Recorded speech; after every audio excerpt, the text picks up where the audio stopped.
So my name is Alex Dai, and I've been studying art formally for about 6 years now, informally for a lot longer. So the main thing is that my parents are artists. So I come from pretty much an artist family. They study fine arts in school in the graduate program. They do art for a living. And so basically, through all my childhood, it was just my parents in their studio at home doing art. And so I just kind of grew up in that environment and had a lot of exposure to that kind of work and that kind of mindset that they had to use when they're doing their art. I think part of that comes with just the want to observe things, the kind of desire to want to look at things and look at them in detail. Because if you look at a lot of things and you look at them closely enough, it is really interesting just to see the details and the kind of minute variables in the surface of something or the shape of something. And so for me in particular, I'm very concerned with anatomy. Figure drawing has been the most interesting thing to me ever since I even started, because I just really like the human form. It's enjoyable to look at, it's enjoyable to see how things work, how things in the body move and attach to each other. And that's one of those main things that even the old masters are really concerned with, because it's so important if you want to kind of do art, especially with human subjects. And that is a huge part of art, because we want to do art about ourselves.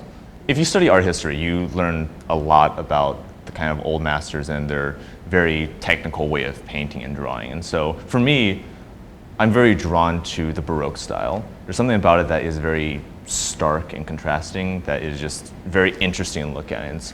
It's a dynamic and it's a very bold way of representing people. So like Caravaggio is probably my favorite artist, because he's just so intense in his paintings, and it's very gripping to look at his paintings, and it's very interesting to see what he can do with light, with shadow, and that is just such a base of the craft. Like you have to be able to see the kind of shadows and see the way that light interacts with the surface and see how it makes form.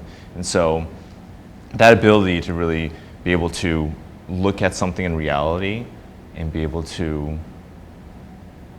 depict it in a way that is very intense and it's very emotional and it's very symbolic, that it just kind of speaks to me, and that you can look at something in the real world and transfer in a way that is very meaningful, much more meaningful than it would be if you just looked at it with your own eyes.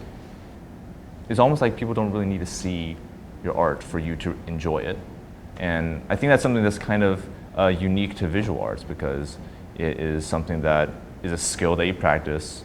It is a passion that you develop.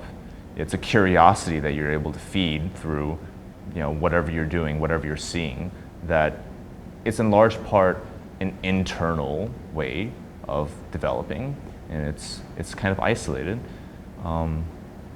In sharing it, sharing it is great, especially with the modern age. People will look at art and look at something like say Jackson Pollock, it's a splatter painting. Like, what is that? Anybody could do that. Like, it's just whatever. Why is that hanging in a museum? And it's just one of those things that I think it really attests to the power of art in being something that could be anything. What is art? It's anything, and it is everything.